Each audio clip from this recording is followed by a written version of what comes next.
அப்ப வா கல்யாணம் பண்ணிக்கலாம். இந்த முறை சத்தியமா நான் கன்ஃபியூஸ் ஆக மாட்டேன். I love you Mithun. Will you marry me?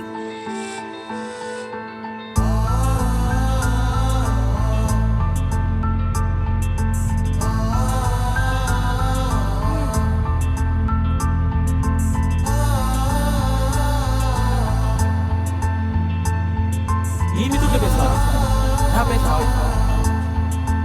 இது முடிஞ்சு போன கதிரைக்கு முடிஞ்சதாவே இருக்கட்டும். இப்ப நாங்க சேர்ந்தாலும் பழைய மாதிரி இருக்க முடியாது.